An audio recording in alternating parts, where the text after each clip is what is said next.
नमस्कार। अपना उत्तराखंड के इस वक्त के बुलेटिन के साथ हाजिर हूं मैं अनुपम। प्रदेश की हर छोटी बड़ी खबरों को लेकर हरिद्वार में पुलिस ने कावड़ मेले के दौरान नशे की बड़ी खेप पकड़ी है। संदिग्ध गाड़ियों की चेकिंग के दौरान पुलिस ने ज्वालापुर इलाके से 25 किलो और सिडकुल इलाके से 20 किलो यानी कुल 45 किलो गांजा बरामद किया है। इस दौरान पुलिस ने एक महिला समेत 5 नशा तस्करों को भी गिरफ्तार किया है। गिरफ्तार किए गए आरोपी हरिद्वार, बिजनौर और बरेली के रहने वाले हैं।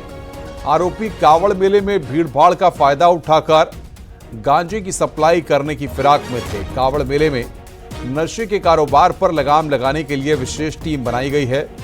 पकड़ी गई नशे की खेप की कीमत 50 लाख बताई जा रही है। इधर 2 थानों में, सिडकुल में और ज्वालापुर में 20 किलो और 25 किलो गांजा पकड़ा गया, जिसमें 5 व्यक्तियों को गिरफ्तार किया गया। पिछले एक हफ्ते में 100 किलो से ज्यादा गांजा पकड़ा गया और चरस की भी एक बड़ी खेप पकड़ी गई है। ये कांवड़ को ध्यान में रखते हुए एक स्पेशल हमारी सेल भी बनाई गई थी, जो इसी कार्य में लगी हुई थी। लगातार इसमें कार्रवाई की जा रही है। नैनीताल हाईकोर्ट ने बुधवार को हल्द्वानी के वनफूलपुरा कांड के आरोपी साफिया मलिक को जमानत दे दी है। 3 महीने बाद साफिया मलिक को जमानत मिली है। साफिया मलिक वनफूलपुरा कांड की आरोपी है, जो मुख्य आरोपी अब्दुल मलिक की पत्नी है। साफिया मलिक को पुलिस ने उत्तर प्रदेश के बरेली से 4 अप्रैल को गिरफ्तार किया था। साफिया पर सरकारी जमीन को खुर्द-बुर्द करने के साथ फर्जीवाड़े का आरोप है, जिसके लिए पुलिस ने 22 फरवरी को मुकदमा दर्ज किया था। निचली अदालत से जमानत याचिका खारिज होने के बाद साफिया के वकीलों ने हाईकोर्ट में जमानत के लिए प्रार्थना पत्र दाखिल किया था, जिसको कोर्ट ने स्वीकार कर लिया है। आपको बता दें कि हल्द्वानी के वनफूलपुरा में अवैध निर्माण हटाने के लिए टीम गई थी। हमने जमानत लगाई थी साफिया मलिक की, और वो जमानत आज हाईकोर्ट ने स्वीकार कर ली है। और उसमें सरकार की तरफ से कोई ऐसा दस्तावेज नहीं पाया गया जो कि साफिया मलिक के द्वारा फर्जीवाड़ा कर सरकारी जमीन को खुर्द-बुर्द किया गया हो। हल्द्वानी में जमीन पर अतिक्रमण हटाने के मसले पर सुप्रीम कोर्ट में बुधवार को अहम सुनवाई हुई। इस दौरान कोर्ट ने अतिक्रमण हटाने पर एक तरह से सहमति व्यक्त की है।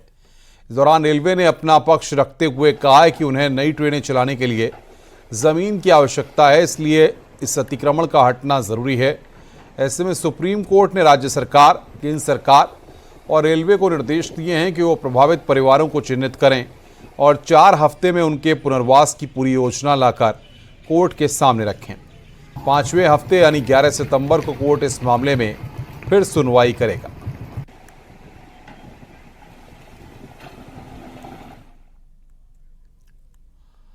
राजधानी देहरादून में हुए निवर्तमान पार्षद नीतू वाल्मीकि और उनके पति राकेश तिनका पर ठगी के मामले में पुलिस ने थाना रायपुर में मुकदमा दर्ज किया है, जिस पर राकेश तिनका ने न्यूज़ 18 से बातचीत करते हुए कहा कि उनके खिलाफ हुआ मुकदमा राजनीतिक षड्यंत्र है, क्योंकि जिस असलम ने जमीन को लेकर फर्जी मुकदमा दर्ज कराया है, उसने ही उनके करीब 40 लाख रुपए देने हैं। वहीं मामले में राकेश तिनका का कहना है कि निकाय चुनाव से पहले उनको और उनकी पत्नी को बदनाम किया जा रहा है।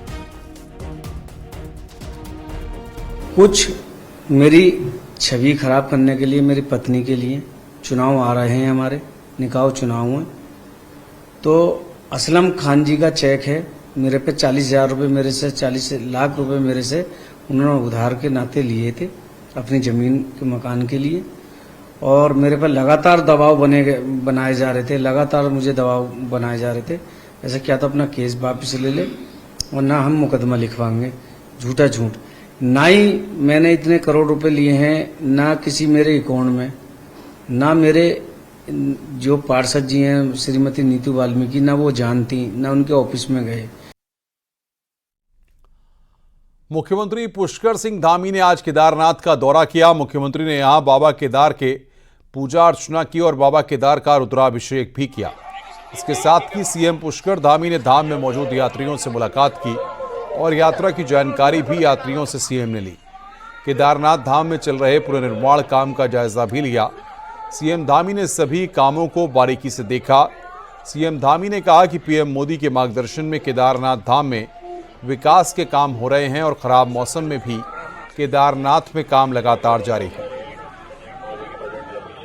सावन का पवित्र मास है और बाबा केदार की हम सब पर बड़ी कृपा है। पूरे देश दुनिया के अंदर बाबा केदार के भक्तगण हैं, वो उनकी दर्शन के लिए आते हैं, क्योंकि माननीय प्रधानमंत्री जी के नेतृत्व में और उनके प्रधानमंत्री बनने के बाद वहाँ पर नवनिर्माण और पुनर्निर्माण के अनेक कार्य पूरे हुए हैं, अनेक कार्य अभी चल रहे हैं, वो सब तेज़ी से पूरे हो रहे हैं। आदरणीय प्रधानमंत्री मोदी जी बाबा केदार के अनन्य भक्त हैं और जितनी बार वो बाबा केदार के दर्शन के लिए आए हैं, देश के किसी भी प्रधानमंत्री ने कभी भी इतनी बार बाबा केदार में, मैं समझता हूँ उसका 10% भी कोई भी प्रधानमंत्री वहाँ नहीं पहुँचा है।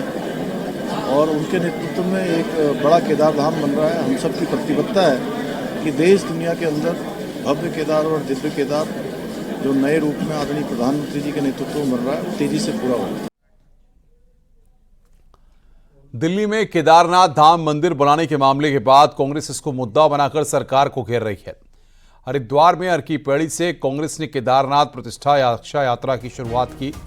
प्रदेश कांग्रेस के सभी बड़े नेताओं की मौजूदगी में यात्रा की शुरुआत की गई, जो पड़ावों से होते हुए केदारनाथ धाम तक जाएगी। वैसे दोस्त लाउड एंड क्लियर है कि ये चारों धाम हमारी आध्यात्मिक परंपरा के प्रतीक हैं। इनके साथ जब भी कोई छेड़छाड़ की जाएगी, हमारी परंपराओं के साथ, हमारे आध्यात्मिक स्वरूप के साथ कभी छेड़छाड़ की जाएगी, कुछ गलत कदम उठाए जाएंगे, तो उसके खिलाफ उत्तराखंड का जनमत जो है खड़ा होगा। कांग्रेस की पदयात्रा शुरू हो चुकी है। 2017 में हुई हार के बाद यह पहली बार है जब कांग्रेस नेता पैदल चल रहे हैं। तो केदारनाथ तक कांग्रेस की पैदल पदयात्रा पर हाईकमान की भी नजर बनी हुई है। देखिए हमारी रिपोर्ट।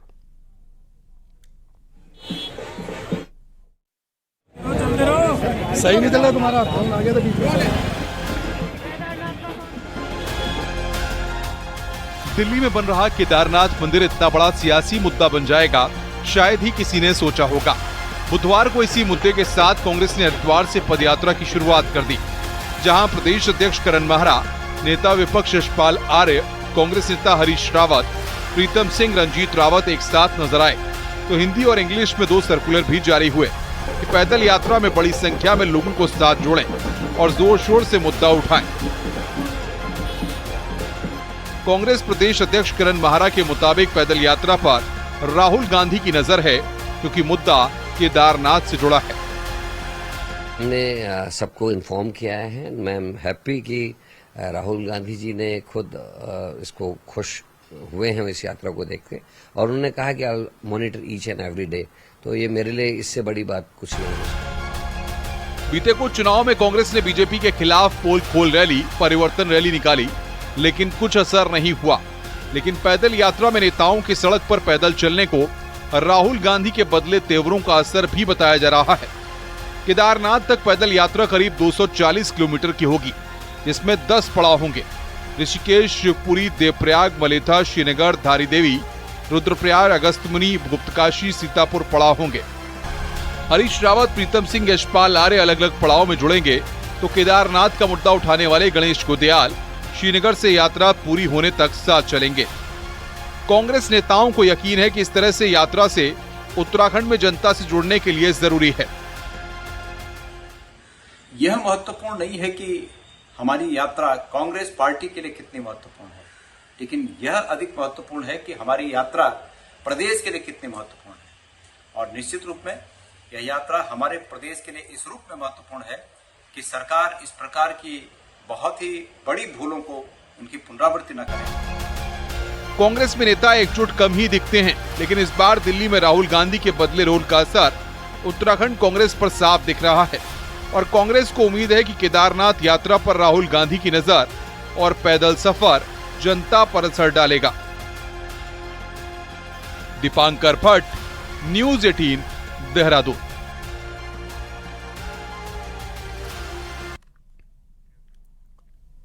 कांग्रेस की केदारनाथ प्रतिष्ठा पदयात्रा को लेकर सीएम धामी ने कहा कि यह सिर्फ एक ढकोसला है। सीएम ने कहा कि जो लोग संसद के अंदर हों या फिर चुनाव के दौरान पूरे समय में सनातन का विरोध करते रहे हैं, जिन्होंने सनातन को गाली देने का काम किया है। जो लोग सनातन को हिंदू धर्म के वायरल मलेरिया डेंगू बताते रहे हों, वो लोग जब यात्रा की बात करते हैं तो आश्चर्य होता है। कांग्रेस को प्रायश्चित यात्रा निकालनी चाहिए। देखिए, जो लोग संसद के अंदर हो या अपनी कार्यशैली में अपने चुनाव के दौरान पूरे समय में सनातन का विरोध करते रहे हैं, और बाबा केदार तो सनातन के एक तरह से फाउंडर हैं, वहाँ पर वो प्रतीक हैं। तो जो लोग सनातन का विरोध करते रहे हैं उनकी यात्रा केवल एक ढकोसला है। उनको तो सबको जो है प्रायश्चित यात्रा करनी चाहिए। जो सनातन को गाली देने का काम किया है, हिंदू देवी देवताओं का अपमान का काम किया है, हिंदू धर्म को, सनातन को जो लोग कहते हैं कि मलेरिया है, वायरल है, डेंगू है, ऐसे लोग जब यात्रा की बात करते हैं तो बहुत ही आश्चर्य होता है। उत्तरकाशी में गंगोत्री हाईवे करीब 12 घंटे बाद खोला गया। गंगोत्री हाईवे बिशनपुर के पास बंद था। इसके बाद छोटी छोटी गाड़ियों को निकाला जा रहा है। हालांकि हाईवे पर अभी भी कीचड़ है, लेकिन धीरे धीरे गाड़ियां निकलनी शुरू हो गई हैं। आपको बता दें कि इससे पहले भी 2 बार बिशनपुर पर गंगोत्री हाईवे बंद हो चुका है। बीते रविवार और फिर सोमवार को यह हाईवे कई घंटों के लिए बंद रहा, और जब शुरू भी हुआ तो यहां पर दलदली मिट्टी बहुत ज्यादा थी, जिससे रास्ते भर में फिसलन बनी हुई थी।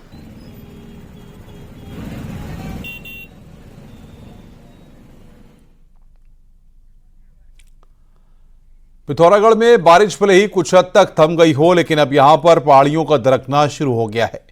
मुनस्यारी को जोड़ने वाली रोड में हरड़िया के पास बड़ी चट्टान भरभरा कर नीचे आ गई।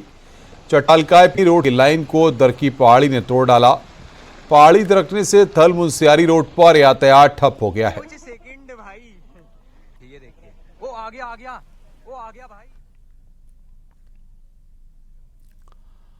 उत्तरकाशी के भटवाड़ी में तेज बारिश से जनजीवन पूरी तरह प्रभावित है। तेज बारिश से सूरासारी सड़क बह गई है। इसके साथ ही पैदल रास्ते भी पूरी तरह से तबाह हो गए हैं, जिसकी वजह से लोग जान जोखिम में डालकर सफर करने को मजबूर हैं। बारिश से भारी मुसीबत लोगों के सामने है। वहीं लोगों ने रास्तों को जल्द ठीक करने की मांग प्रशासन से की है। वृष्टि हो रखी है कि ना तो हमारे रास्ते बचे हुए हैं, दूसरी बात हमारी जो सड़कें सारी बंद हो रखी है उधर की। तो जिलाधिकारी जी ने आश्वासन दे रखा है कि जल्द इसमें कार्रवाई होगी। तो लेकिन मुझे ये कहना है, जो हमारे क्षेत्र के जो लोग वहाँ से जा रहे हैं उनकी आवाजाही कैसे होगी। जो संबंधित विभाग हैं थोड़ा उनके आवाजाही के लिए व्यवस्था करवा दें। वहाँ चमोली में ऋषिकेश बद्रीनाथ नेशनल हाईवे पर कई जगह सफर खतरनाक बना हुआ है। पीपल कोठी से लेकर जोशीमठ तक 60 किलोमीटर के बीच आवाजाही मुश्किल भरी हो गई है। वहीं पारला के पास भी कभी भी सड़क का आधा हिस्सा अलकनंदा नदी की तरफ खिसक सकता है, जिससे सड़क कभी भी बंद हो सकती है। सड़क का आधा हिस्सा पहले ही क्षतिग्रस्त हो चुका है और उसी के ऊपर से गाड़ियों की आवाजाही हो रही है।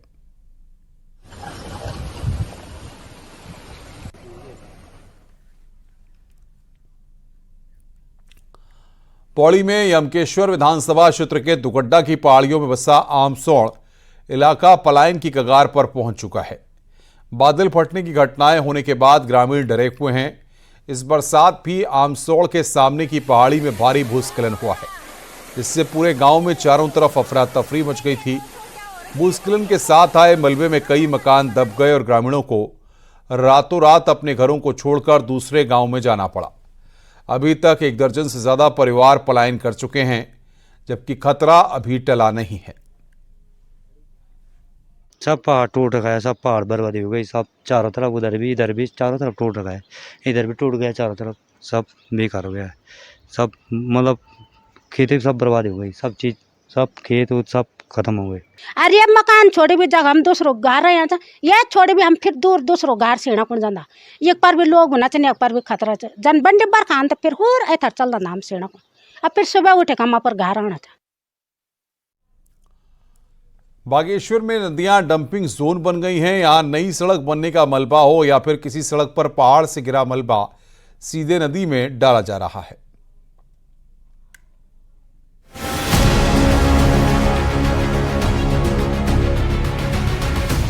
बागेश्वर में सड़क निर्माण ही मुसीबत का सबब बन रहा है।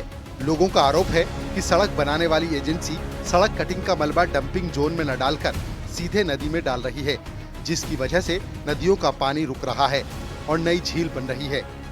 नदी में कई स्थानों पर मलबा जो है वो नदी में फेंक दिया जाता है, जिसकी वजह से नदियों में पानी अवरुद्ध होता है और झील बनती है। और यह झील जो है पंपिंग योजनाओं और को प्रभावित करने के साथ ही अन्य खतरों को भी जन्म दे सकती है। कार्य करने वाली एजेंसीज हैं और जो ठेकेदार हैं वो डंपिंग यार्ड में इकट्ठा करके जहां तहां नदियों में मलबा फेंकने का काम इनके द्वारा किया जा रहा है, जिसकी वजह से सड़क बाधित हो रही है और जो मलबा नीचे नदी नालों में जा रहा है उससे एक गाद निकलने के बाद नदी में एक बाढ़ आपदा आने की जैसी स्थिति पैदा कर रही है।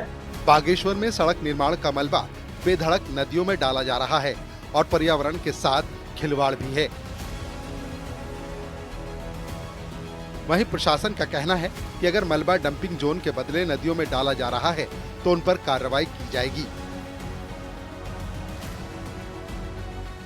कि जो मलबे का निस्तारण जो कटिंग से निकला है उनका निस्तारण डंपिंग जोनों में ही किया जाए। अगर इस तरह की कोई शिकायत प्राप्त होती है कि डंपिंग जोन से अन्यत्र ये लोग निस्तारित कर रहे हैं तो विभागों के खिलाफ कार्रवाई या कारण बताओ नोटिस इस कार्यालय स्तर से जारी किया जाता रहा है हमेशा। नदियों में मलबा डालने से झील बन रही है जो कभी भी भारी मुसीबत का सबब बन सकती है। ऐसे में जरूरी है कि प्रशासन वक्त रहते इस पर ध्यान दे। बागेश्वर से सुष्मिता थापा की रिपोर्ट। हरिद्वार में गंगा जल लेने की होड़ के बीच गंगा की तेज लहरों में डूब रहे 6 कांवड़ियों के लिए एसडीआरएफ के जवान बुधवार को देवदूत बनकर आए। हरियाणा, यूपी समेत उत्तराखंड के 6 कांवड़िए अपने आप को संभाल नहीं पाए और गंगा में डूबने लगे। हरिद्वार के अलग अलग घाटों में तैनात एसडीआरएफ के जवानों ने इनको देखने ही बचाने के प्रयास किए, जिसमें वो पूरी तरह से सफल रहे। वो तेज लहरों के बीच में 6 कांवड़िए वहां पर फंस गए। एसडीआरएफ ने सभी कांवड़ियों को वहां पर बचाया। मना भी कर रहा हूं, उधर जा उधर जा।